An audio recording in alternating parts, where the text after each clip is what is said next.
नमस्कार मित्रांनो, नवीन काही अपडेट आलं की आपण चॅनलवरती तुमच्यासाठी घेऊनच असतो। आजचं जे अपडेट आहे ते आहे राज्य उत्पादन शुल्क म्हणजे स्टेट एक्साइजमध्ये जर तुम्ही फॉर्म भरला असेल तर तुमच्यासाठी महत्त्वाचं अपडेट आलेलं आहे मित्रांनो। याच्यामध्ये मित्रांनो तुमचा रिझल्ट जो आहे मित्रांनो त्याची तारीख यांनी दिलेली आहे, कुठल्या तारखेला तुमचा निकाल लागणार आहे।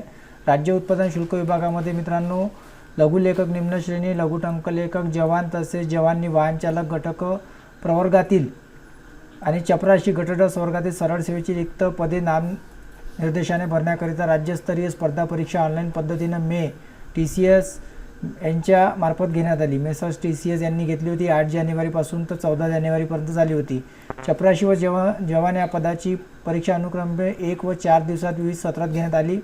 सदर परीक्षा ऑनलाईन असल्यामुळे प्रत्येक सत्रात वेगळे प्रश्न विचारण्यात आले होते, त्यामुळे काठिण्य पातळी समांतर आहे म्हणून नॉर्मलायझेशन करणे आवश्यक असते। या दोन्ही पदासाठी उमेदवारांनी परीक्षा दिली आहे त्यांना नियमित नॉर्मलायझेशन मीन स्टँडर्ड डिव्हिएशन मेथड या पद्धतीने मिळालेले गुण विभागाच्या वेबसाईटवर प्रसिद्ध करण्यात आले होते।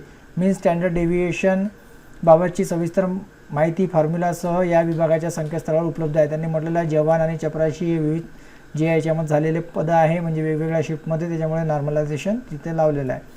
लघुलेखक, लघुटंकलेखक, जवान तसेच जवानी वाहन चालक गट क प्रवर्गातील आणि चपराशी गट ड लेखी परीक्षेत निवड झालेल्या उमेदवारांची यादी संकेतस्थळावर स्टेट एक्साइज महाराष्ट्र.gov 14 जूनला दुपारी 12:30 नंतर पाहण्यास उपलब्ध होईल। तर जे विद्यार्थी याच्यामध्ये सिलेक्ट होतील त्यांचा रिझल्ट 14 जूनला लागून जाईल तुमची फायनल मार्कशीट। तरी प्रसिद्धी पत्रिकाद्वारे चपराशी जवान पदासाठी लेखी परीक्षा दिलेल्या उमेदवारांना अवगत करण्यात येते की त्यांची लेखी परीक्षा एकापेक्षा जास्त सत्रात घेण्यात आली असल्यामुळे त्यांना जे आहे नॉर्मलायझेशन लावण्यात आलेलं आहे। त्याच्यानुसार त्यांची जी आहे प्रक्रिया पुढील प्रक्रिया गुणवत्तेनुसार जी आहे त्यांची होणार आहे।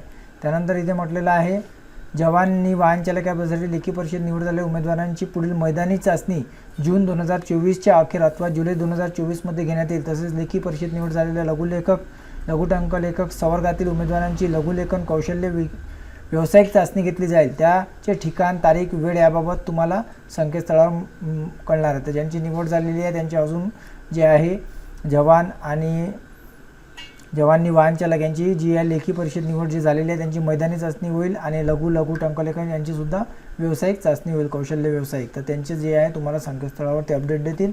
तरी तुमचा जो रिझल्ट आहे तो 14 जूनला दुपारी 12:30 नंतर तुम्हाला stateexcise.maharashtra.gov.in या वेबसाईटवरती तुम्हाला उपलब्ध होईल। तरी तुम्हाला डिस्क्रिप्शनला लिंक दिलेली आहे, तुम्ही त्या लिंकवर जाऊन सुद्धा 14 तारखेला चेक करू शकता। धन्यवाद।